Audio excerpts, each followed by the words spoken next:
C'est comme ce que disait Chirac, si tu fous la merde dans le ventilateur, on est tous éclaboussés.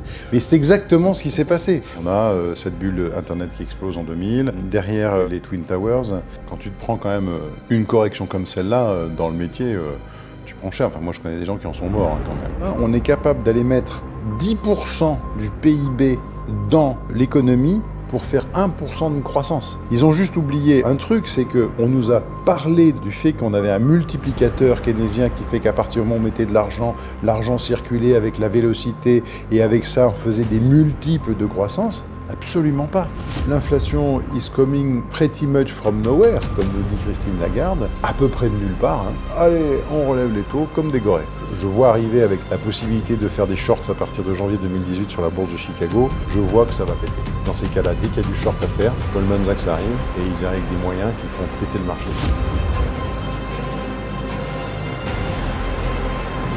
Bonjour à tous, je suis en compagnie de Louis-Alexandre de chez Montaigne Conseil. On tourne aujourd'hui à Paris, hauteur de bloc 864 117, Bitcoin est environ à 55 000 euros, 61 000 $. Merci de nous rejoindre Louis. Merci Théo, bonjour. Je t'en prie, c'est un plaisir de t'avoir. Déjà, pour ceux qui ne te connaissent pas encore, est-ce que tu peux succinctement te présenter Montaigne Conseil ? Alors, Montaigne Conseil Patrimoine, c'est une société que j'ai créée il y a 21 ans maintenant, une équipe d'une dizaine de personnes. Moi, je me suis intéressé au marché financier depuis l'âge de 14 ans, grâce à mes parents, notamment ma maman, qui m'a intéressé à ce sujet-là, notamment les premières aventures de Claude Bébéar pour la création d'AXA. Et puis, j'ai eu différentes expériences industrielles et ainsi de suite. Je suis rentré dans le conseil financier en 1992, de l'autre siècle. Et puis, peu à peu, j'ai franchi quelques étapes.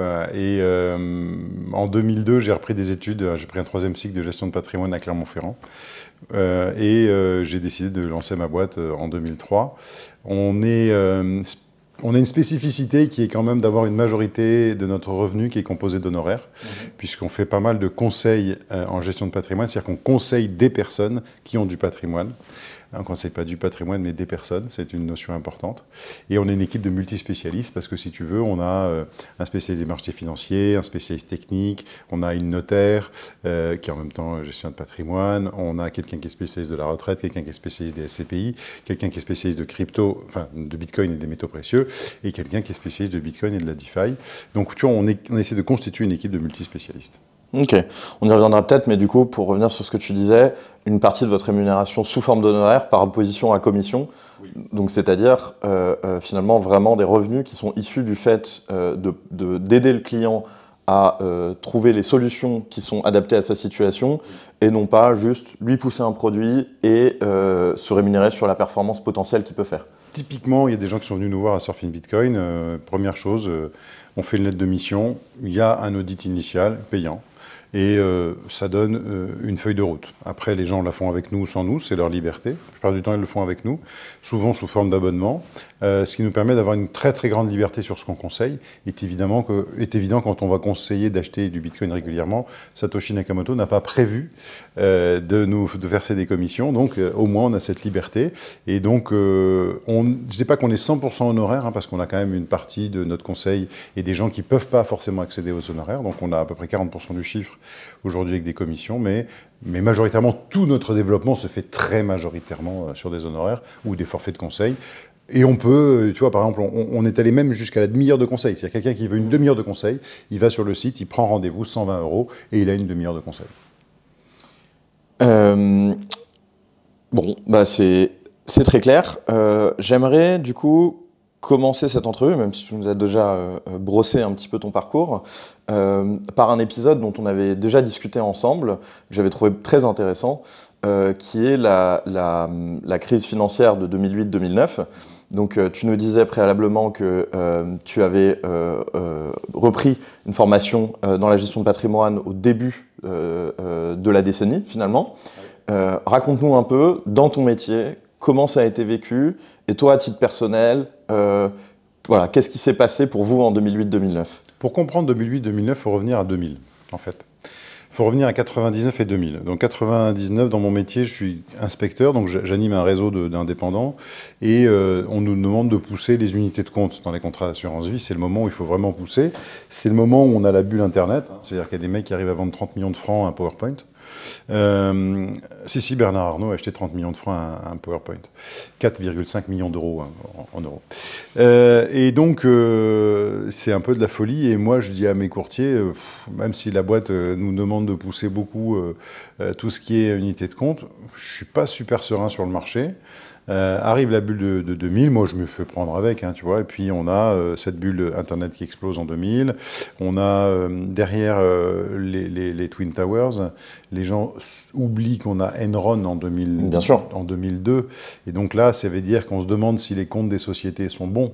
Là on a une vraie déflagration, un point bas de marché en mars 2003, où moi je me mets à full sur 3 valeurs, tu vois, Orange, Alcatel et Vivendi. Alors, si je peux juste interrompre 2 secondes, juste pour préciser 2-3 choses, peut-être pour l'audience qui nous écoute. Donc, les unités de compte dans les assurances vie, c'est essentiellement ce qui va vous permettre d'investir en actions. C'est ça, je dis pas de bêtises. La plupart des gens, quand ils ont une assurance vie, en général, aujourd'hui, ils sont investis un peu par défaut en fonds euros ou dans des choses qui sont supposées être sans risque. Si on prend son assurance vie et qu'on la passe en unité de compte, ça nous permet d'investir dans des valeurs mobilières type actions, obligations, mais effectivement, on va aller chercher plus ou moins de risques et plus ou moins de performance avec les actions et les obligations ou des titres hybrides comme les obligations convertibles. Donc on passe d'un quelque chose qui est a priori sans risque, petite progression régulière, à quelque chose qui est beaucoup plus variable. Bon, globalement, quand la plupart de mes courtiers ont finalement suivi mes conseils de ne pas trop s'exposer en 2000, j'ai eu des courtiers qui ont commencé à me faire confiance et on a une énorme collecte en 2001 et 2002 parce qu'on a eu des bas de marché sur lesquels on pouvait rentrer. Et moi, j'ai vraiment réussi mon management commercial à ce moment-là parce qu'on avait un peu anticipé les marchés. On va revenir à 2003. Donc 2003, tu vois, je me suis mis sur 3 valeurs qui avaient été massacrées parce que je savais très bien qu'on allait avoir un rebond de marché. Mais ce rebond de marché, il ne s'est pas fait comme ça. C'est-à-dire que ce rebond de marché, il s'est fait parce qu'il a été poussé par un certain nombre de décisions qui ont été prises par les banquiers centraux. Notamment la baisse de taux de Greenspan qui a eu lieu une année avant. Si vous avez compris ce que j'ai dit, c'est que je me suis mal exprimé, nous disait Alan Greenspan. Et donc, il fait rentrer en résonance tout un système. Et notamment, tu vois, à partir de 2006, je me dis, mais c'est quoi ces twin déficits américains? On a des déficits sur le budget. On a déjà, tu sais, des limitations de déficit en 2006 qui sont votées par le Congrès. Et puis, on a la balance des paiements qui est totalement défavorable. Et ça, tu vois, ça inquiète un peu. Mais bon, y a de la croissance, voilà, on est content de repartir. Et en 2007, je trouve quand même qu'il y a des trucs qui vraiment ça cloche. Je me dis, mais il y a une surchauffe, il y a des trucs qui vont pas, l'immobilier, ça peut pas totalement monter. Je commence à avoir des bruits qui viennent des États-Unis sur la structuration des... On part du principe que si tu as une dette et que tu la mets dans un fonds dans un fonds de titrisation, tu la titrises ta dette et tu la répartis un peu partout, ben, tu n'as quasiment plus de risque. En fait, globalement, c'est comme ce que disait Chirac, si tu fous la merde dans le ventilateur, on est tous éclaboussés. Mais c'est exactement ce qui s'est passé. On a foutu la merde dans le ventilateur, on a tous été éclaboussés. Donc, en 2007, je vois ça, je me dis, ça va mal se passer. On prend la décision d'arbitrer les plus-values des clients, quasiment toutes les plus-values des clients. Sauf qu'on est un peu nouveau, on est un peu newbie à l'époque, et je fais ça sur des produits structurés de la Société Générale. C'était la pire connerie, puisque c'était des produits qui avaient été faits pour ne pas résister aux accidents extrêmes de marché. Autant te dire que 2008-2009, c'était un accident extrême, donc ça ne s'est pas très très bien passé. Et puis peut-être faut aussi pour expliquer un petit peu, parce que c'est des concepts financiers que beaucoup de gens ne connaissent pas, mais les produits structurés sont des produits qui sont en général très complexes, donc sauf à être... ingénieur financier avec une équipe de 10 personnes, vous allez avoir beaucoup de mal à pouvoir modéliser comment ça va se comporter dans différents scénarios de risque et surtout comprendre ce qu'il y a dedans, comment ça va se comporter. Et de manière générale, tu me corriges si je dis une bêtise, un produit structuré finalement, ça va être un ensemble de titres et de dérivés qui vont permettre de faire en sorte que le produit va protéger contre certains scénarios de baisse, en général, qui sont calculés à partir de distributions statistiques. On va se dire, il est improbable que le marché baisse plus de temps, disons 15%, donc on va protéger les actifs qui sont dans le produit sur cette plage de 15%, et de toute manière, le reste, notre modèle dit que ça ne peut pas arriver, donc vous avez un produit qui va par exemple vous servir du 4, du 5, du 7, du 10, et on le vend au client en disant, c'est garanti, c'est protégé. Ouais, tu vois, ceux qui ont fait des maths et des statistiques, c'est un rapport à l'écart type pour dire exactement, si tu veux, la plupart des produits structurés sont des intégrales, hein, sont des calculs, des formules mathématiques basées sur des intégrales, et avec la plupart du temps des paniers d'options. L'option, c'est quoi? C'est la possibilité d'acheter ou de vendre un titre à un cours donné, à un moment donné. Bon, donc déjà vous voyez le niveau de difficulté de compréhension du produit. Et c'est un produit qui bouge en fonction du modèle du scénario dans lequel on est, en fonction de l'émetteur, la notation de l'émetteur et des taux. Parce qu'en fait, beaucoup de produits structurés ont été montés sur des obligations à coupon zéro. Et donc, en fait, si les taux montent ou baissent, ça fait barrer ton produit. Et si la notation de l'émetteur monte ou baisse, autant te dire que nos produits Société Générale, la Société Générale en 2008-2009, sa notation a été très mauvaise. Donc nous, on a eu des clients qui ont eu la totale, si tu veux. On a eu des produits où, moi, j'avais fait faire un produit pour nous, un peu moins exposé que les autres. On est passé par une valo de moins 82%, pour sortir au terme du produit avec plus 35 de plus-value.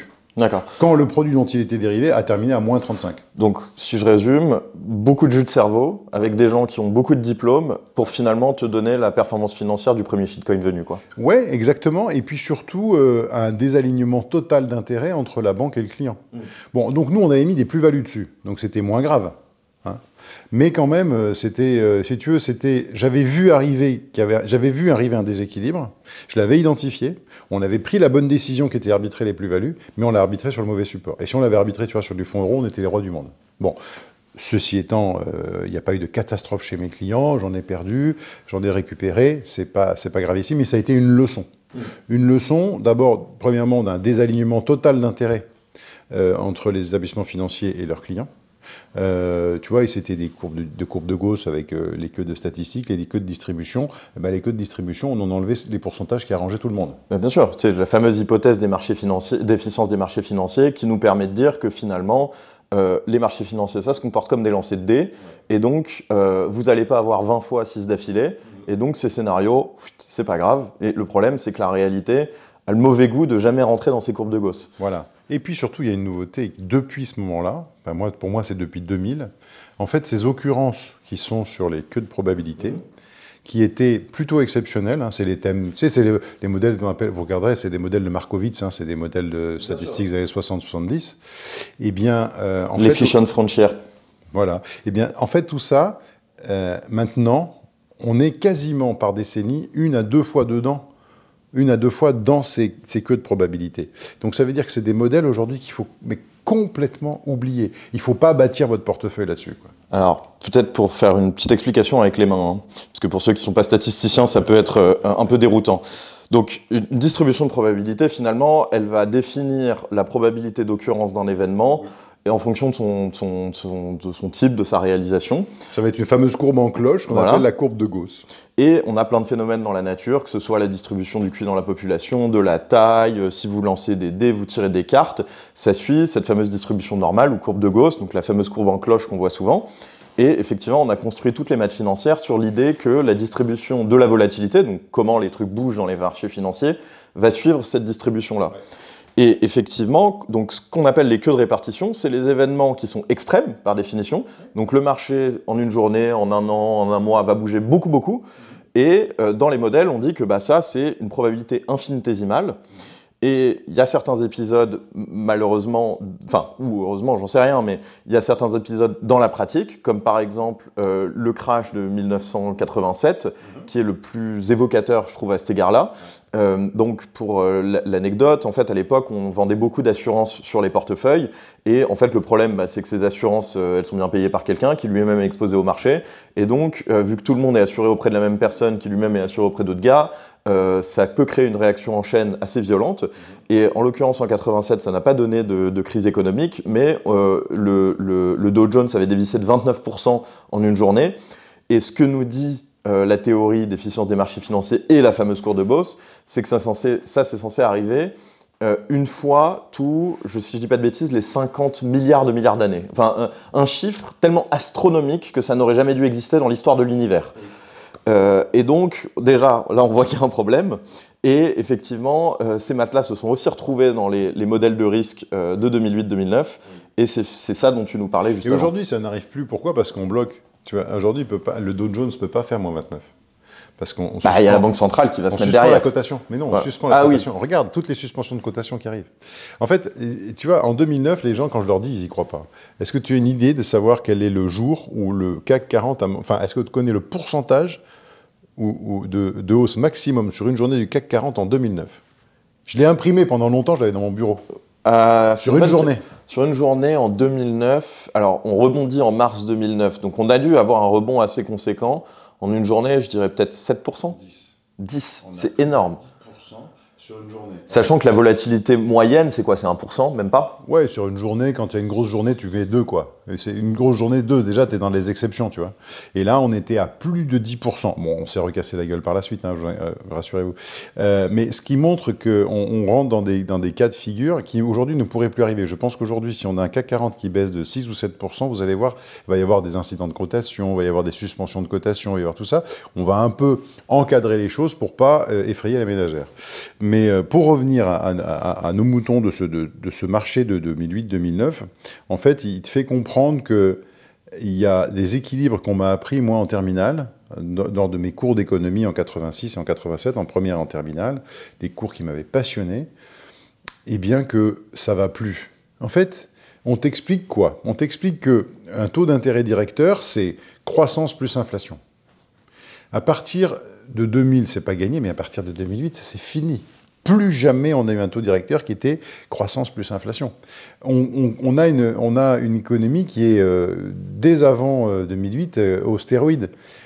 Le top du top étant en 2020, on est capable d'aller mettre 10% du PIB dans l'économie pour faire 1% de croissance. Ils ont juste oublié un truc, c'est qu'on nous a parlé de la vélocité, donc du fait qu'on avait un multiplicateur keynésien qui fait qu'à partir du moment où on mettait de l'argent, l'argent circulait avec la vélocité, et avec ça, on faisait des multiples de croissance. Absolument pas. Parce qu'on est rentré à ce que l'argent qu'on met dans le secteur, c'est un argent qui est capté par une partie de la population. Au début, tout le monde a pu faire un peu de plus-value sur l'immobilier. Mais plus on a monté, plus on a fait durer ce système, plus les gens qui pouvaient en profiter étaient de moins en moins importants. Et donc... C'est un peu comme les mécanismes de dépendance, j'ai l'impression.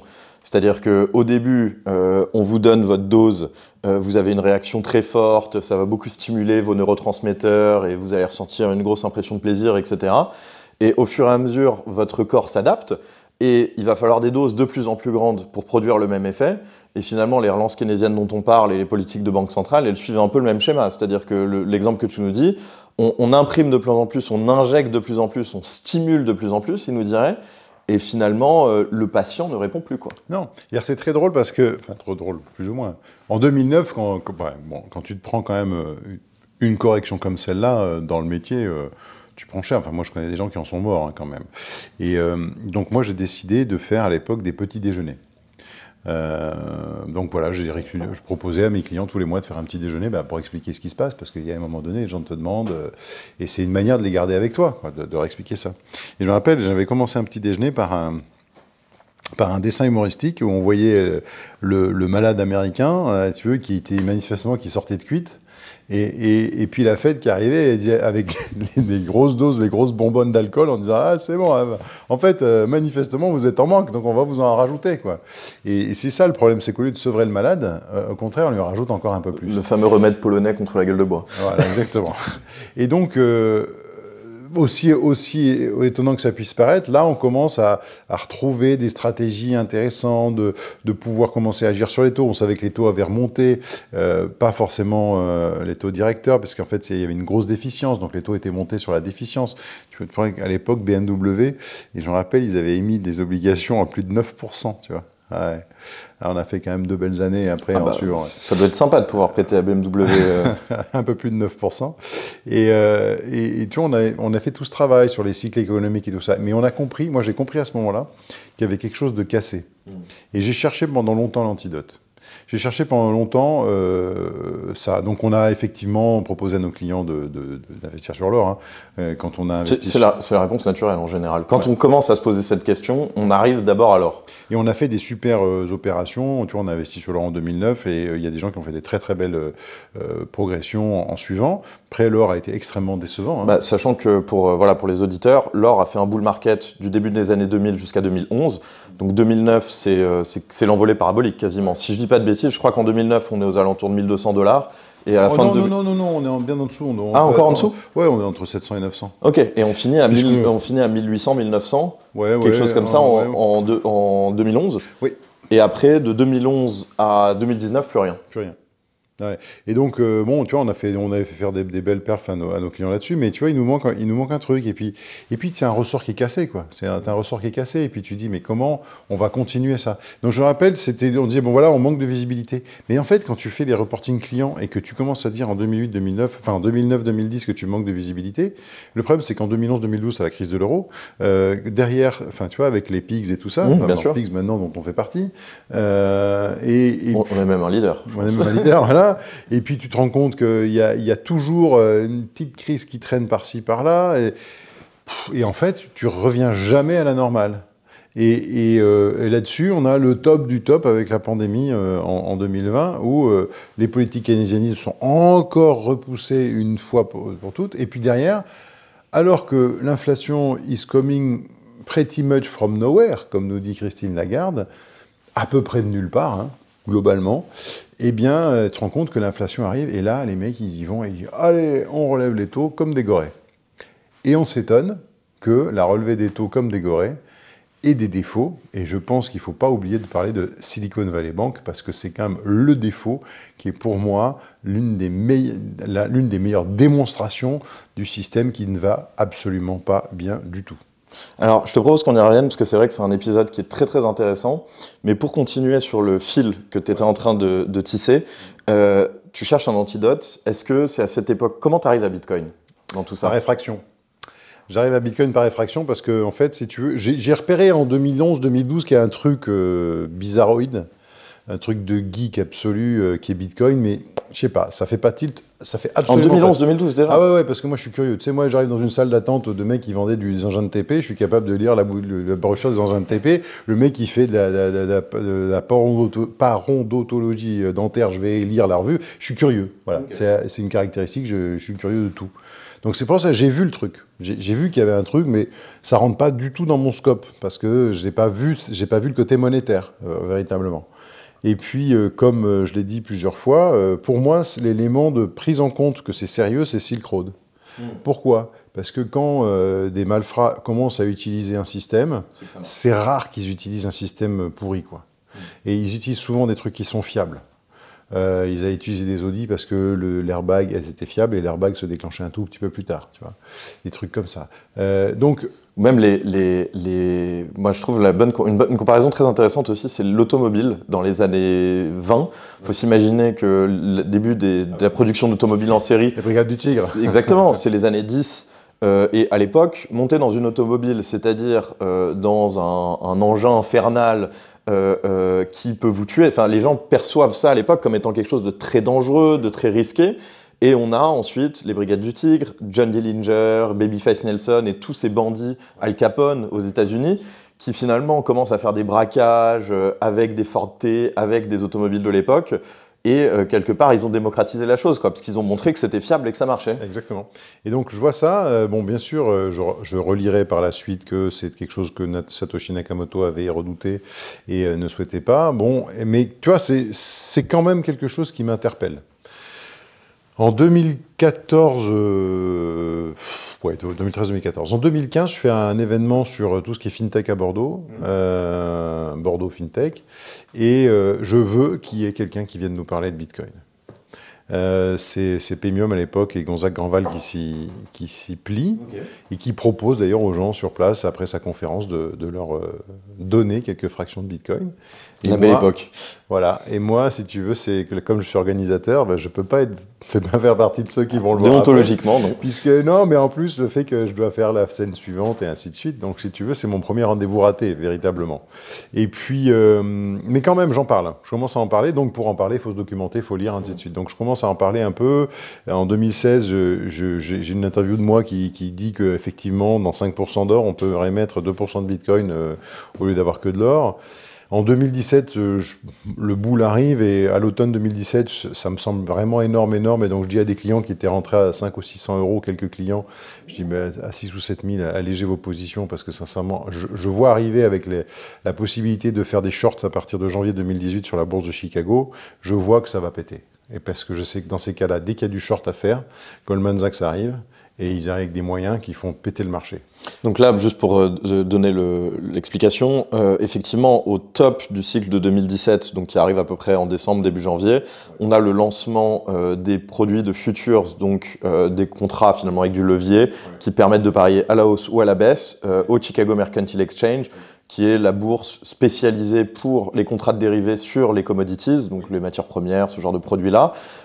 Et donc, moi je me rappelle à l'époque, on célébrait ça comme une sorte d'arrivée de Bitcoin dans la cour des grands, comme un actif qui avait gagné ses galons. Et en fait, on n'avait pas pensé forcément... Moi, j'avais dit que ça allait partir vraiment à la cave. Je l'ai vu venir gros comme une maison. Alors, je ne sais pas si je l'avais écrit ou pas. Et puis en avril-mai, tu vois, la journaliste qui m'avait interrogé plusieurs fois en 2016 me dit oui, alors, comment on pourrait faire pour gagner de l'argent sur la baisse de Bitcoin? Et là, je dis, mais je crois que vous n'avez pas compris. On est peut-être à 3 000 $, mais c'est pas maintenant qu'il faut gagner sur la baisse. C'est-à-dire que maintenant, on a une occasion inouïe de rentrer dedans. Donc, c'est pas l'époque où j'avais beaucoup d'épargne, mais en tout cas, je me promets que dès que j'en ai un peu, je fais ça. Et donc, tu vois, en 2019, j'ouvre un compte Revolut. Et la première chose que je fais sur mon compte Revolut, c'est que j'achète... Alors, c'est pas des bitcoins, hein, c'est des CFD, mais j'achète des fractions de bitcoin un peu tous les jours ou toutes les semaines. Et je commence à moi-même investir. Et puis, j'ai des clients qui me poussent. Et donc, en 2020, on essaie de trouver une solution avec un prestataire français. J'avais perdu Pemium depuis de vue à ce moment-là, et donc bon, et ça passe pas bien, tu vois. Moi, je continue à acheter. Alors entre-temps, j'ai compris, hein, j'ai acheté une Ledger. J'ai compris que c'était pas sur Revolut qu'il fallait acheter, et donc j'achète sur une Ledger mes premières fractions de Bitcoin. J'achète de l'Ether, parce que j'ai fait quand même des perfs sur l'Ether qui étaient quand même stratosphériques à l'époque. Et puis, mais sur des petits montants. Et puis là, je me dis, il faut quand même qu'on fasse quelque chose. Donc ça se passe pas bien, il met 6 mois à réagir, le prestataire avec qui je voulais bosser. Bon, voilà, ça se passe pas. Donc en 2021, je me dis, là, il faut que je prenne le sujet à bras-le-corps, et donc il faut que je fasse du conseil. Pour faire du conseil, soit j'ai les compétences, soit je m'appuie sur des compétences. Donc j'embauche un jeune qui allait faire une alternance. Donc au début, je le fais, il pouvait pas être alternant, donc je le mets en prestat, tu vois. Et il commence à onboarder les premiers clients. À l'automne 2021, je me dis, c'est pas possible, je peux pas avoir un collaborateur qui a des compétences là-dessus que moi, je ne peux pas maîtriser. Donc je fais une formation chez Alira en expert DeFi, en même temps que j'avais commencé à beaucoup lire, à beaucoup me renseigner, à beaucoup écouter diverses sources. Et là, je comprends, en comprenant la DeFi et ses côtés excessifs, je comprends mieux Bitcoin. Et c'est souvent comme ça d'ailleurs. C'est-à-dire que c'est parfois en comprenant finalement la différence entre les cryptos d'un côté et Bitcoin, les choix de design, etc., qu'on se rend compte de caractéristiques qu'on avait parfois vues comme des défauts ou comme des insuffisances lorsqu'on s'est premièrement intéressé au sujet. Et en fait, on comprend que feature, not a bug. Exactement. Et puis, tu vois, je pose une question et j'avoue que je dois reconnaître à Alira, au formateur d'Alira, d'avoir répondu vraiment en toute honnêteté sur cette question. J'y mets, sincèrement les mecs, vous allez wrapper du Bitcoin? Sérieusement, répondez-moi sérieusement. Et tu vois, les mecs ont été honnêtes, m'ont dit ouais, ça peut être intéressant pour faire de la DeFi, mais effectivement, c'est quand même un non-sens à la base. Et j'ai vachement aimé cette réponse à la fin de ma formation, où j'ai bien compris que vraiment, tu avais un sanctuaire. D'ailleurs, quand j'ai commencé à interroger les mecs, toutes leurs plus-values, les mettaient sur quoi? Les grosses plus-values qu'ils faisaient, ils en mettaient une grosse partie sur Bitcoin. Et donc, j'ai apprécié Alira pour ça. Et c'est pour ça que j'ai commencé après un cycle de vulgarisation avec Daniel Villamontero, parce que j'avais trouvé qu'il y avait une vraie honnêteté. Bien sûr qu'ils aiment Ethereum, bien sûr qu'ils aiment la DeFi, bien sûr qu'ils aiment plein de choses, mais il y a quand même une base. Ils ont compris que le patron dans la salle, c'est Bitcoin. Voilà. Ça me fait penser à une phrase qu'écrivait un bitcoiner anglo-saxon lorsque les ETF sont sortis, parce que finalement c'est un peu la même histoire, c'est-à-dire qu'on prend quelque chose de résistant à la censure, qu'on peut détenir directement, qui a ses propriétés assez désirables, puis on va le mettre dans une enveloppe qui ne les a pas, que ce soit un wrapped Bitcoin ou que ce soit un ETF. Et donc ce bitcoiner en question, Alan Farrington, qui est écossais, il écrivait à cette époque-là, alors la traduction en français ce serait s'extasier devant l'arrivée des ETF ou le wrap BTC, c'est un peu comme mettre un moteur à combustion à l'intérieur d'une calèche tirée par des chevaux et parader en ville en se disant qu'on a inventé un truc. Ouais, il a raison là-dessus.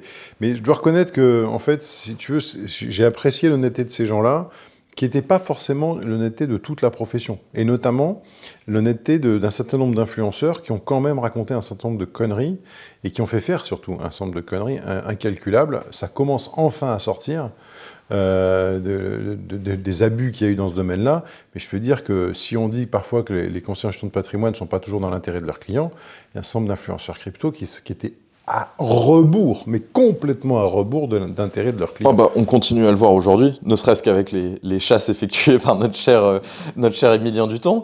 Et effectivement, c'est vrai qu'on a assez peu de gens, moi je trouve, qui ont cette honnêteté intellectuelle dans le monde crypto. Et du coup, aujourd'hui aussi, ils ressortent.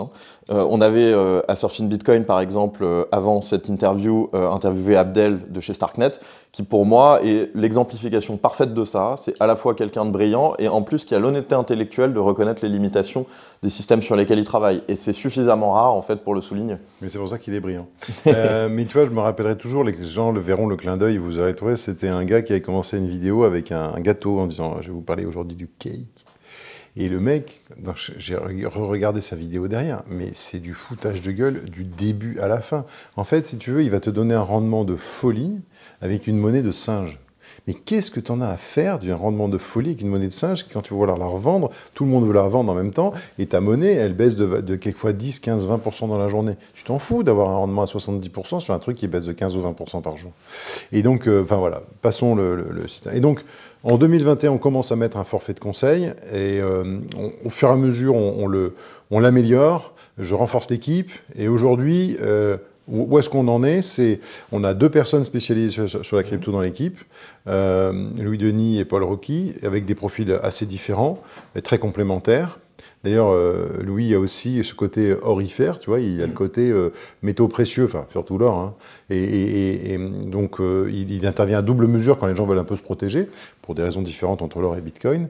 Et Paul nous amène aussi une capacité d'analyser tout ce qu'on trouve dans les portefeuilles des clients.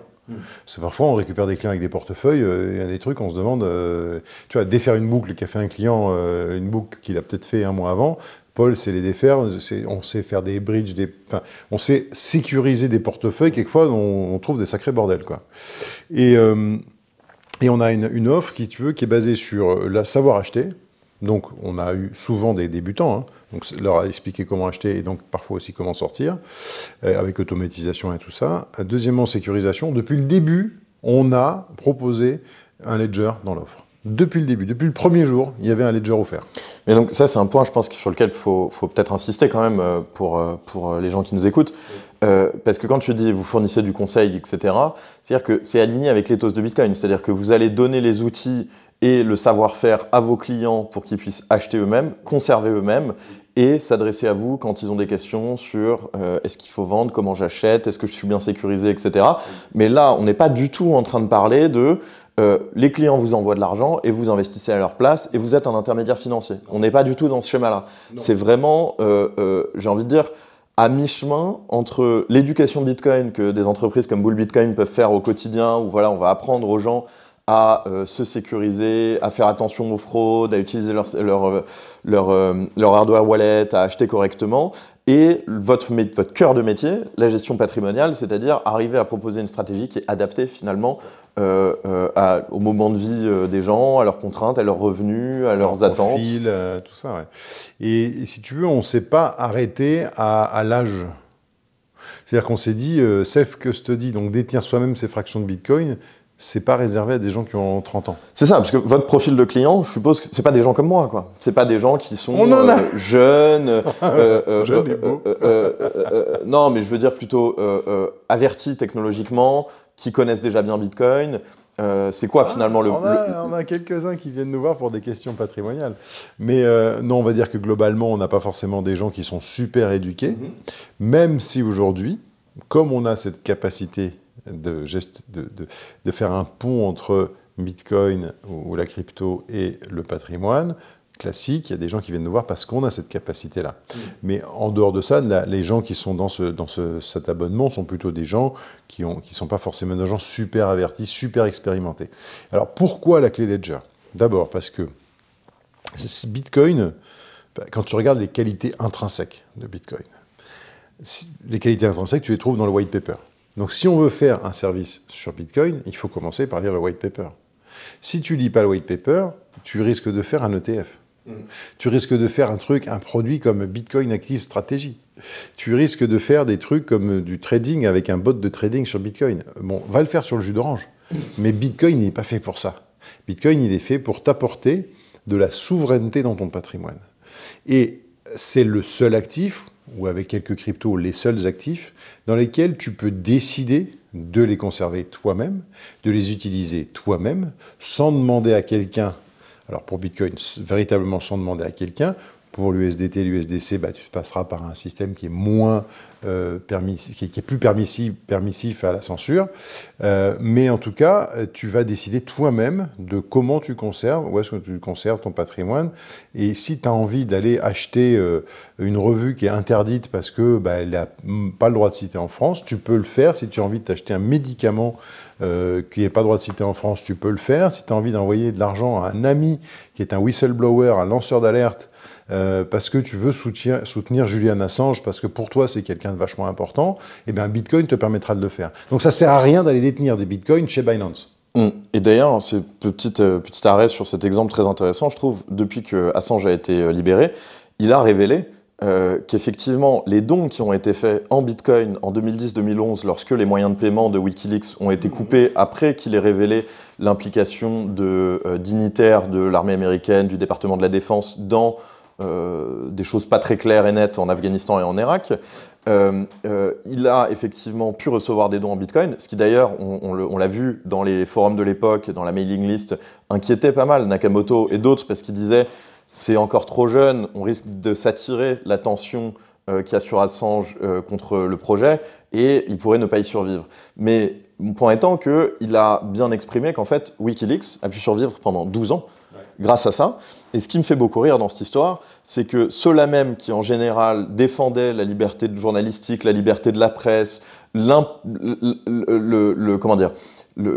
l'impératif qu'on avait d'avoir des gens comme Assange pour avoir des démocraties fonctionnelles, des sociétés libres, etc., disaient en même temps que Bitcoin était un projet fasciste qui allait détruire la liberté. On est d'accord.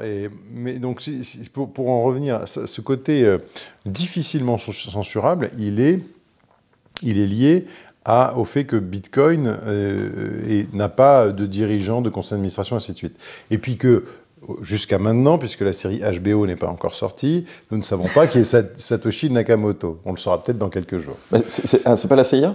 Je ne sais pas. Il y a un certain Tom qui pense avec certains de ses potes que c'est la CIA. Mais bon, écoutez, moi, je n'en sais strictement rien et ce n'est pas tellement mon sujet. En tout cas, nous, dans notre approche, ça va d'être dans la philosophie de Bitcoin. Et la philosophie de Bitcoin, c'est ce que l'on appelle la détention par soi-même, la self-custody. Quand vous avez une action de chez Air Liquide, soit Air Liquide la détient en nominal, soit alors c'est encore pas mal, c'est assez pur, soit c'est un compte titre, soit c'est un PEA. Quand vous avez une assurance vie, vous faites un chèque à l'assureur, c'est lui qui détient les titres qu'il veut bien détenir, et ainsi de suite. Donc en fait, Bitcoin nous apporte une souveraineté sur une partie de notre patrimoine. Bien sûr. Je ne dis pas à mes clients d'avoir 100% de leur patrimoine en Bitcoin, mais je leur dis simplement, si vous voulez un petit peu de souveraineté dans votre patrimoine, eh bien, le Bitcoin va vous le permettre. Et il va vous le permettre de manière beaucoup plus pratique que détenir des pièces d'or chez soi. Vous pouvez avoir 200 pièces d'or chez vous, c'est possible. Mais bon, ça vous expose à des problèmes de sécurité. Et puis, si demain, on a une problématique monétaire, je ne sais pas si vous arrivez chez le boucher avec un 20 francs or, comment vous allez pouvoir vous faire de la monnaie. S'il y a une problématique de division, de divisibilité, des choses comme ça. Alors que Bitcoin va vous amener intrinsèquement un réseau de paiement et ainsi de suite. Et puis, j'ai envie de dire aussi, la capacité de transférer de l'or sur des distances importantes, elle est quand même assez limitée. Et aujourd'hui, notre économie étant ce qu'elle est, la plupart des services et des produits qu'on consomme au quotidien viennent pas vraiment de circuits locaux. Non. Et puis d'autre part, on a aussi un autre élément que les gens oublient, notamment dans l'utilité sociale de Bitcoin, ce qu'on appelle le remittance, c'est-à-dire tous les diasporas qui envoient de l'argent au pays. Parfois, on a pu voir que 4 à 5% du PIB du pays était ponctionné par des gens comme Western Union et d'autres, parce qu'il y avait des frais tellement énormes qu'ils ponctionnaient une part très importante du PIB du pays. C'est l'exemple parfait de ça, d'ailleurs, étant le El Salvador, et je pense que c'est en partie ça aussi qui a motivé leur stratégie Bitcoin. Bien sûr. Donc, à partir du moment où on a décidé que c'était une question de souveraineté patrimoniale, on offre une ledger au client, une ledger qui est sous blister, bien sûr, même si elle a été logotée Montagne Conseil. Voilà. Ensuite, il y a un troisième point, c'est la fiscalité, savoir se mettre en règle vis-à-vis de la fiscalité, qui est toujours un sujet en France. Ah, Dieu sait que c'est compliqué ici. Et avoir la bonne stratégie fiscale en amont. Donc ça, on a des compétences là-dessus. Et si on les a pas, on sait où aller les chercher. Quatrièmement, de la formation. Toujours de la formation, on veut que nos clients progressent. Donc il y a des tutos, des webinaires. Et puis il y a aussi des entretiens avec des membres de l'équipe. Le cinquièmement, c'est le revenu. Donc le revenu sur Bitcoin, autant vous dire qu'on ne fait pas des revenus, sauf si on va faire qu'on a parfois des offres de mining. Et sur d'autres cryptos, des gens qui veulent détenir des cryptos comme Ethereum ou d'autres, eh bien, il y a différentes manières de faire des revenus ou des revenus avec des stables, mais ça restera toujours minoritaire. Par exemple, il y a des gens qui ont des gros portefeuilles et qui nous disent, nous, on voudrait vous payer vos honoraires, mais on voudrait pas trop, on n'a pas les moyens, parfois, par nos salaires, de payer les honoraires chez vous. Donc, on met en place des stratégies de revenus avec eux pour que ces revenus puissent nous permettre de nous payer le service chez nous. Comme ça, on leur apporte un complément de capacité et qui fait que notre service va nous permettre, eux, de récupérer un peu de revenus, mais aussi de nous de payer le service. Okay. Donc c'est vraiment quelque chose qui pour eux devient transparent et ne va pas peser sur leur train de vie. Puisque le but quand même, c'est d'essayer de grossir son épargne Bitcoin. C'est quand même le but. Et puis, on a un sixième point qui est lié au deuxième, qui est la transmission. Donc là, transmission du vivant, avec des donations, avec tout un tas de process qu'on peut mettre en place pour que le jour où on n'est plus là, eh bien, si on le souhaite, ces bitcoins aient rejoint les bonnes personnes. Et c'est un sujet plus compliqué qu'on ne le pense, hein, souvent la transmission. Oui. Moi, on avait pour être transparent vis-à-vis des gens qui nous regardent, on avait un peu bossé ensemble pendant un moment. Et donc, j'ai pu voir les problématiques de l'intérieur que vos clients peuvent avoir. Et nous, en tant que bitcoiner, on pense souvent à la problématique technique, la fameuse carte au trésor, comment on va faire pour que les héritiers puissent avoir accès au bitcoin. Il faut souvent, de notre vivant, leur expliquer. Il faut de préférence qu'eux s'y intéressent et se forment vraiment, parce qu'on peut leur expliquer, mais est-ce que 15 ans plus tard, ils sauront encore, est-ce qu'ils se rappelleront, etc. Mais il n'y a pas que ces problématiques-là. Est-ce que tu pourrais détailler un peu? En fait, on a, du vivant, on peut commencer par faire des donations. Ou on peut même faire ce que les gens oublient de faire. Donc, en France, si je ne dis pas de bêtises, on a 31 000 € de donations plus 100 000 € d'abattements fiscaux tous les 15 ans, c'est ça? Oui, exactement. Et puis, on a aussi ce qu'on oublie, qui est les présents d'usage. Donc nous, on a beaucoup de stratégies familiales où les parents épargnent pour leurs enfants dans un plan Bitcoin. Donc présent d'usage, c'est par exemple cadeau pour Noël, cadeau d'anniversaire. Oui, ou même, tu vois, tu peux dire, comme on peut faire de l'épargne pour ses enfants, puisqu'il y a un arrêt de cour de casse qui nous dit qu'un PEL est un peu considéré comme un présent d'usage s'il est alimenté sur la durée, et si la personne qui l'alimente ne s'appauvrit pas. À la limite du présent d'usage, c'est de ne pas s'appauvrir. Le présent d'usage est considéré comme un présent et donc exempté d'imposition quand, proportionnellement par rapport au patrimoine et aux revenus de la personne qui fait le présent, ça peut être qualifié comme un présent et pas comme une décapitalisation ou une transmission dissimulée. Chez Rothschild, par exemple, ou chez les Arnaud, un présent d'usage ne sera pas de même montant que chez toi ou chez moi. Voilà. Et donc, mais les gens oublient cette question de présent d'usage. Et à partir du moment où tu penses que Bitcoin a une capacité de valorisation sur le long terme, pourquoi ne pas en donner des petites fractions à tes enfants tous les mois?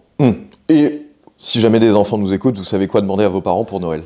Voilà, une clé Ledger et un petit peu de Bitcoin toutes les semaines. Donc, tu vois, on intègre ça. En plus des donations, on intègre les présents d'usage. Et puis après, on va faire en sorte, bon, pour des questions techniques, donc on va utiliser Liana, on va utiliser des splits de clés, on va utiliser la décentralisation d'un système centralisé avec les notaires, mais bon, je ne peux pas forcément en dire plus parce que c'est de la question de sécurité interne. Voilà, on a différents systèmes redondants pour être sûr que si c'est la volonté, les enfants ou le conjoint puissent récupérer l'accès aux cryptos, au Bitcoin ou aux cryptos, et surtout, on va utiliser des éléments juridiques. On va utiliser le testament, on va utiliser le mandat de protection future, le mandat posthume. Et notamment, je tiens à attirer l'attention des gens, parce que les gens ne sont pas toujours conscients, sur le mandat posthume. J'ai remarqué que souvent dans un ménage, il y a un des deux qui a la compétence et pas l'autre. Et on a des enfants qui peuvent être sans la compétence ou trop jeunes pour avoir la compétence. Dans ce cadre-là, le mandat posthume te permet de désigner une personne qui, sur ce sujet technique-là, va résoudre le problème le temps que les enfants puissent avoir accès à, ou le temps que le conjoint se forme, ou ainsi de suite. Et donc le mandat posthume que tu enregistres chez le notaire, tu peux même dire, c'est Théo Mogenet, Louis de Froissart, quelqu'un d'autre, qui va gérer cette problématique jusqu'aux 18 ans de l'enfant, jusqu'aux 21 ans de l'enfant, sous contrôle du juge, et on peut même prévoir une rémunération pour, tu vois. Et en faisant ça, tu es sûr que si jamais il y a un pépin, bah, il y a quelqu'un qui va aussi gérer. Et ça évite qu'il y ait des conneries qui soient faites, parce qu'on ne sait pas de quoi demain est fait. Alors, au moins, il y a une responsabilité aussi, quoi. Exactement.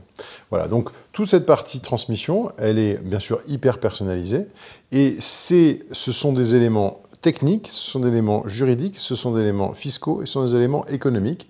Typiquement, la base de la gestion de patrimoine, la technique en plus.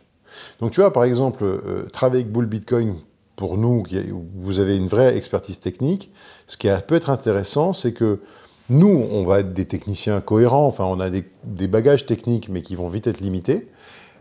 Par contre, sur le côté patrimonial, je pense qu'on est plutôt dans les bons. Et c'est là où, quand tu vois, en fiscalité, on est un peu juste, et ben on va aller chez un fiscaliste spécialiste du problème. Tu vois, on traite souvent des problématiques fiscales avec un expert du contentieux fiscal qui est Dominique Laurent.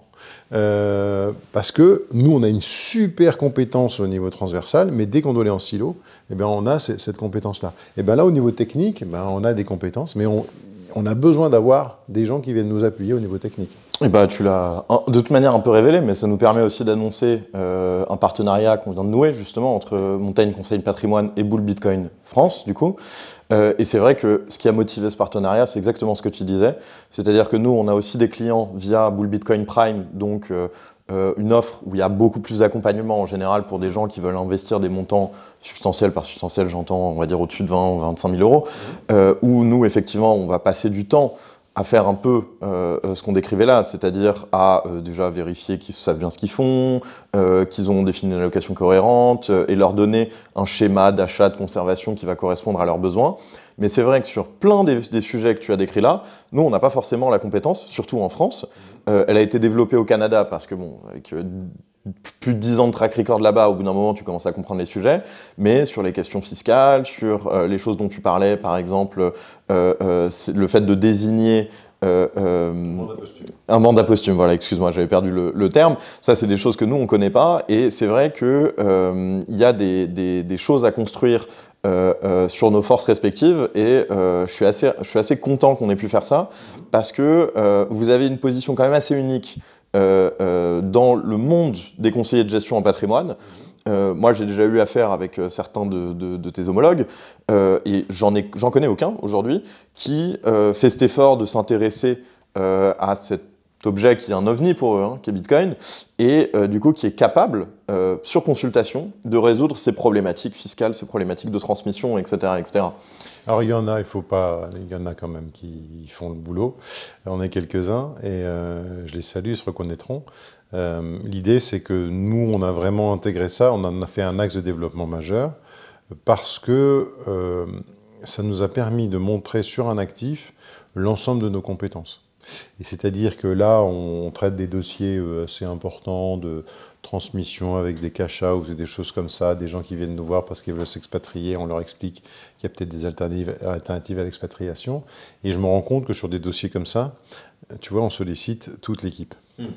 Notre ami notaire intervient. Là, on a fait une consultation externe sur un juriste, un jeune juriste brillantissime. On a fait une consultation. Tu vois, avant il nous a rendu sa consultation. On doit faire une visio derrière. On a été 5 dans l'entreprise à se rassembler pour savoir quelles sont les questions qu'on va lui poser par rapport au sujet qu'on veut traiter. Tu vois, ça traite de la problématique du démembrement de Bitcoin, c'est-à-dire donner la nue propriété de Bitcoin à des enfants et des conséquences fiscales, parce qu'il y a un article, vous pourrez le voir, 774 bis du Code général des impôts qui nous casse les pieds.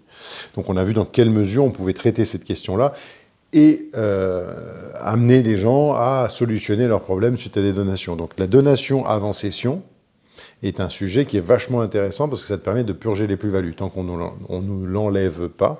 C'est un sujet d'optimisation des cash-out, de travailler par une donation. Là, je pense qu'on a une longueur d'avance sur beaucoup de monde. Donc, pour traduire ça en langage courant, donc là, on parle finalement de pouvoir donner uniquement la nue propriété sur des bitcoins de son vivant à ses ayants droit, ses héritiers.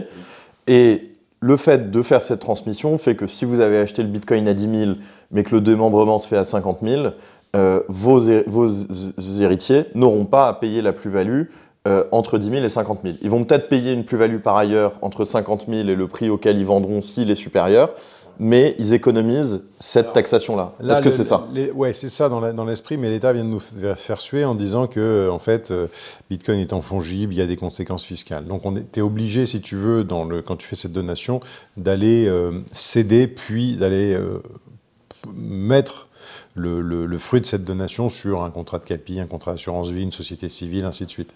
Donc si tu veux, tu as aujourd'hui une obligation de remploi, si tu veux, quand tu fais ça. Ce qu'on n'avait pas l'année dernière, quand j'ai développé cette stratégie-là, l'année dernière, on n'avait pas ce problème. Là, avec le Sénat, on a une incertitude, on attend que les impôts nous précisent tout ça, mais enfin pour l'instant, les impôts ne nous parlent pas trop de Bitcoin. Mais en tout cas, c'est des stratégies où on a trouvé des optimisations. Mais ça rentre dans des optimisations générales, parce qu'en fait, on a un cas général, on a des choses qu'on peut faire de manière générale, mais on se rend compte que quand on les fait au cas particulier, ça peut être beaucoup plus intéressant. Là, tu vois, par exemple, j'ai vu quelqu'un la semaine dernière qui hésitait à partir. Je dis, voilà, sur une stratégie, je peux déjà te faire économiser 700 ou 800 000 euros. Bon, c'est évident que ça interroge. Voilà. Et puis, on a aussi des problématiques, c'est pour ça qu'on est intervenu récemment sur la problématique fiscale, parce qu'il y a encore beaucoup de zones d'ombre sur Bitcoin, sur la fiscalité Bitcoin, beaucoup de zones d'ombre sur la crypto, parce que même si je sais que les Bitcoiners sont plutôt très très majoritairement sur Bitcoin, j'en connais quasiment pas, enfin j'en connais pas. Il y en a une minorité qui sont 100% absolument Bitcoin. Ils ont toujours un petit quelque chose, parce qu'on a tous des tentations. Je sais que je suis un animal rare. on a tous des tentations, donc on a des trucs qui traînent et tout ça. Donc en fait, il y a des manières d'intégrer tout ça, d'intégrer une petite partie d'autres choses que Bitcoin, et ça permet aussi d'apporter de la souplesse à des stratégies que l'on peut avoir. Et puis, tu sais, il y a des gens qui nous ont dit si je fais un gros cash-out parce que j'ai besoin de le faire pour plein de raisons et que je garde du Bitcoin, est-ce que demain, je peux revenir au Bitcoin, tu vois? Même des Bitcoiners qui sont obligés pour plein de raisons. Parce que, t'imagines quand même le gars qui a mis 10 000 euros et qui se retrouve aujourd'hui avec 30 millions. Moi, déjà, je suis abasourdi par la force de caractère. Mais bon, ils disent aujourd'hui, je dois un peu me dérisquer. On a trouvé quand même des contrats d'assurance vie luxembourgeois dans lesquels on a fait accepter deux ETF Bitcoin parce qu'ils pourront quand même toujours, sur des mouvements de marché, se réexposer partiellement à Bitcoin si le besoin s'en fait sentir. Voilà.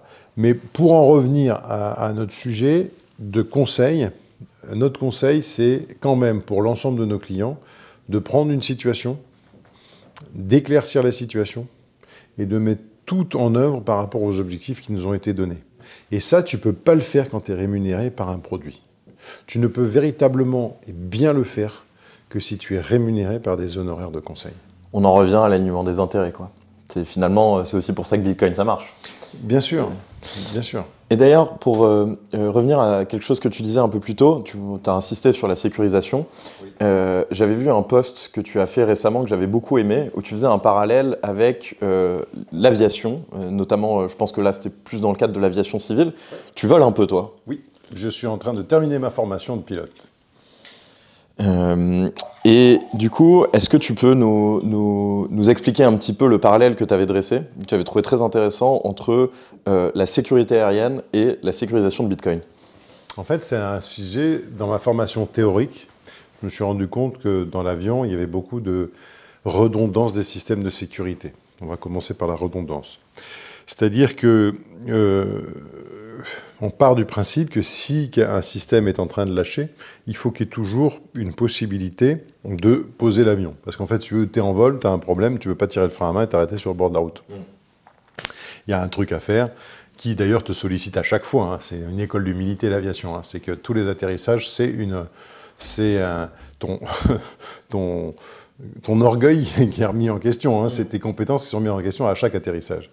Et donc, par rapport à cela, j'ai vu qu'il y avait un certain nombre de systèmes qui étaient redondants. S'il arrive ça, ben à ce moment-là, tu fais ça. S'il arrive ça, il y a ce système-là qui se met en route, ainsi de suite. Et plus on transporte de passagers, plus des systèmes redondants.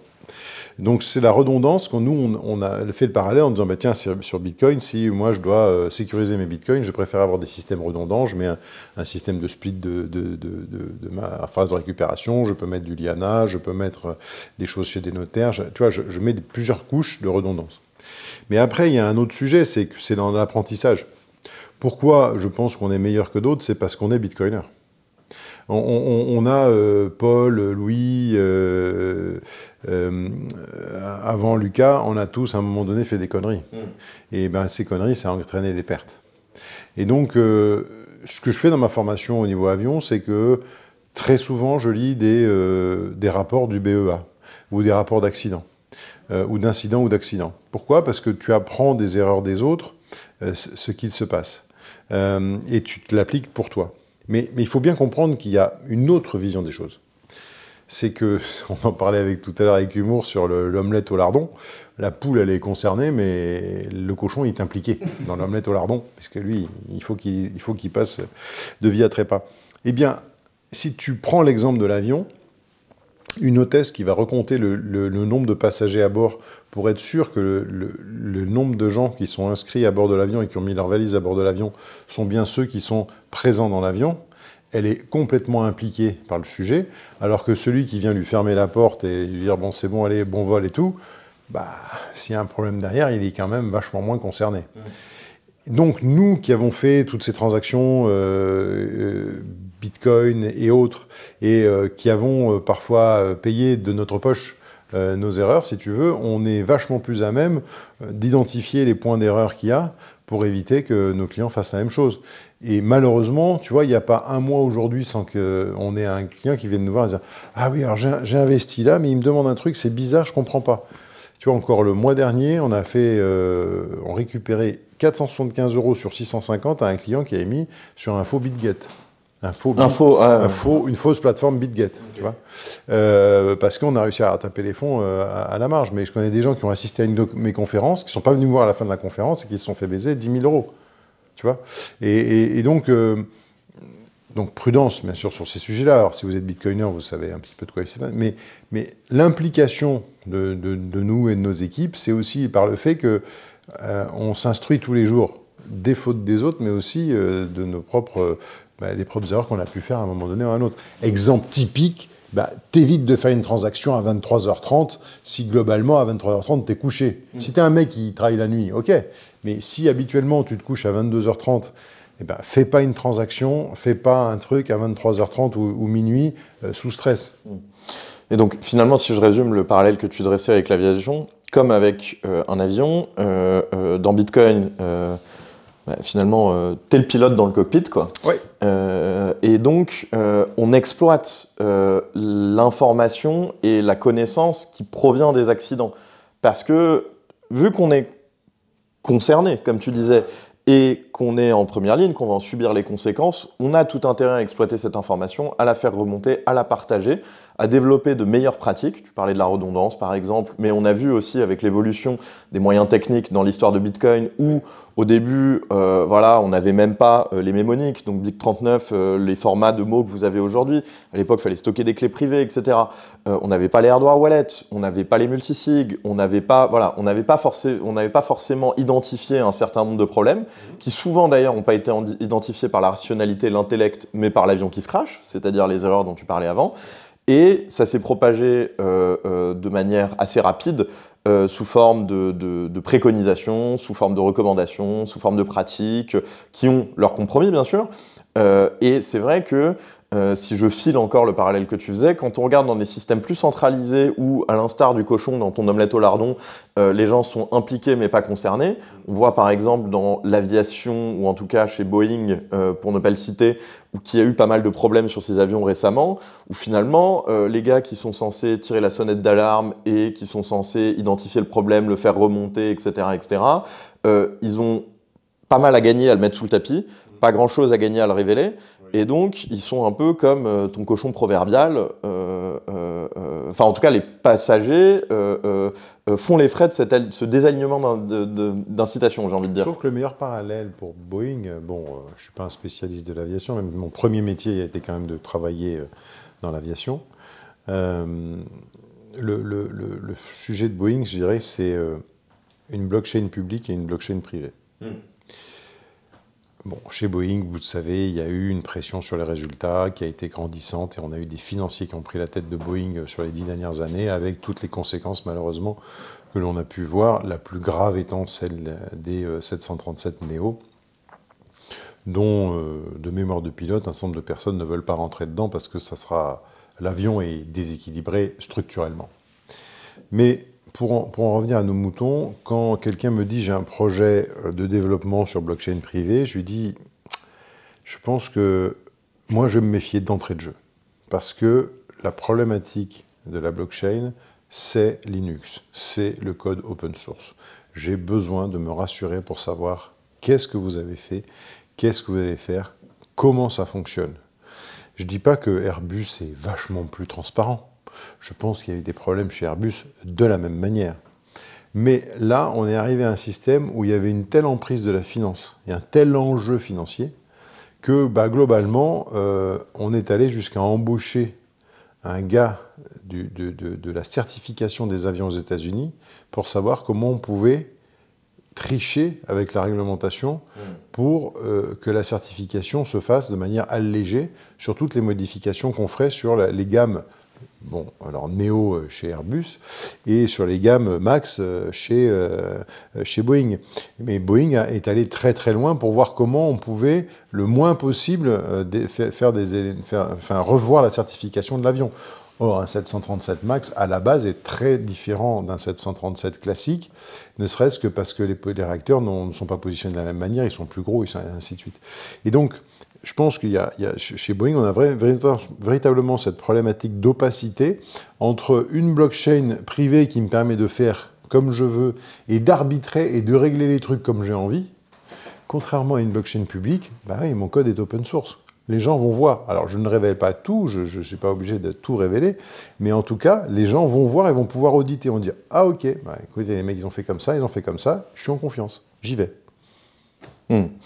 Et d'ailleurs, c'est finalement, au-delà de la comparaison de Boeing-Airbus, moi, ça me fait plus penser à la comparaison entre un Louis Blériot ou un Jean Mermoz, qui, à mon avis, avant de monter dans son zinc, vérifiait quand même que, voilà, les boulons étaient bien arrivés, on va dire, et il n'allait pas transférer cette responsabilité à quelqu'un d'autre, ça n'aurait jamais eu aucun sens, alors que finalement, et dans Bitcoin, c'est un peu pareil, quoi. C'est-à-dire que quand on va peut-être être incité à passer par des intermédiaires, on parlait des enveloppes comme les ETF ou comme le wrap BTC ou ces choses-là, c'est un peu ça qu'on fait en fait.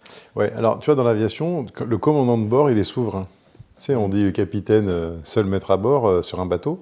Donc moi, j'ai fait pas mal, j'ai navigué un peu quand même. Et quand tu arrives en avion, on te dit le commandant de bord, c'est lui qui. Donc tu vois, par exemple, quand tu vas faire de l'aviation privée, tu as d'abord la prévol. La prévol, c'est l'application que tu mets sur la visite prévol, c'est quand même l'application que tu mets pour ta survie. Et puis ensuite, tu vas voler dans différentes zones. Mais à la fin, la décision finale, même sur un aéroport contrôlé, la décision finale revient au commandant de bord. T'as 2 places dans ton avion, tu es quand même un commandant de bord. Et donc c'est toi qui dois dire à la fin, tu as eu même la clearance pour atterrir, et tu peux décider que les conditions de sécurité ne sont pas réunies. C'est celui qui joue sa peau qui décide en fait. Ouais, exactement. C'est un peu comme les empereurs romains aussi, qui partaient pas en campagne militaire sans être en première ligne. Et d'ailleurs, je crois qu'il y a un tiers des empereurs romains qui sont morts au combat. On aime bien les présenter à Hollywood comme des espèces de larves qui restent allongées toute la journée à manger du raisin, mais c'est pas exactement ça. Non, et donc dans Bitcoin, c'est pour ça que c'est ça qui est intéressant, c'est que globalement, quand tu es en self-custody, tu es quand même, tu as une maîtrise de ton patrimoine, et donc tu as l'implication qui va avec, tu as une grande liberté, mais avec une grande liberté, tu as de grandes responsabilités.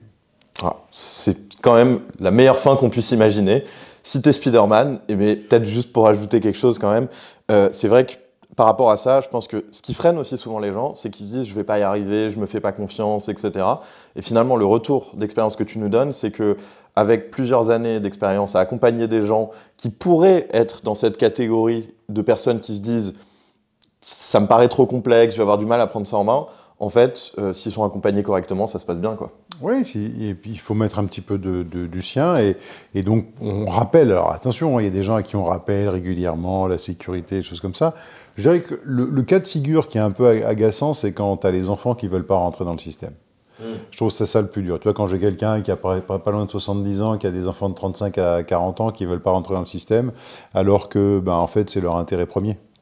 Voilà. Mais en dehors de ces rares exceptions, c'est quand même quelque chose de très intéressant d'amener cette part de réflexion sur le patrimoine. Parce que du coup, quand tu intègres Bitcoin dans le patrimoine, il y a Bitcoin et le reste du patrimoine. Et les gens qui ont compris ça, ils commencent à avoir une vision de leur patrimoine qui est un petit peu différente avec le spectre qu'ils peuvent avoir sur Bitcoin. Et là, tu commences à avoir des discussions assez intéressantes. Moi, j'ai des qualités de discussion avec mes clients qui ont vachement évolué grâce à l'intégration de Bitcoin dans leur patrimoine, parce qu'ils ont vu que les qualités de Bitcoin étaient différentes des caractéristiques ou des qualités d'autres parties de leur patrimoine, et leur vision évolue. Ça amène des questions qui ne seraient pas posées autrement. Et tu vois, ils devaient en mettre un petit peu, puis finalement ils en mettent un petit peu plus, et puis ils commencent à creuser, puis ils commencent à comprendre. Je leur offre des livres, parce que moi le but c'est, tu vois, c'est quand même la formation, c'est vachement important, donc je leur offre souvent des livres, c'est l'occasion de discuter, et le recul du coup sur le reste du patrimoine est très intéressant. Ok. Et du coup, on va quand même réitérer l'annonce. Désormais, Bull Bitcoin et Montaigne Conseil travaillent main dans la main. Exactement. Donc, si jamais vous avez des problématiques patrimoniales, si vous avez besoin de vous faire accompagner autant sur les sujets techniques que les autres sujets, n'hésitez pas à contacter soit Louis, soit moi-même. On tâchera de constituer une équipe de choc avec une expertise sur tous les sujets pour vous aider à résoudre ces problématiques en fonction de vos besoins. Et nous, ce qu'on va chercher chez Bull Bitcoin, c'est des aspects de prix, puisqu'en fait, on a aussi négocié des très très bonnes conditions pour nos clients pour acquérir des fractions de Bitcoin, les fameuses UTXO. Et ensuite, sur des aspects techniques, ce sont des gens qui viennent nous seconder. Je vous ai parlé de ces silos différents, mais dans le silo technique, on a des gens qui viennent nous aider sur des situations pour renforcer la qualité de notre expertise. Et c'est là où on a trouvé qu'il y avait vraiment une addition de talents et de compétences à additionner. Super. Merci beaucoup en tout cas Louis pour cet entretien. C'était très intéressant. Et on va peut-être se reparler, je sais pas quand. Mais quand on connaîtra le nom de Satoshi, quand on connaîtra qui est Satoshi, peut-être ça sera l'occasion d'en reparler. C'est ça. Bon, merci encore Louis. Je t'en prie.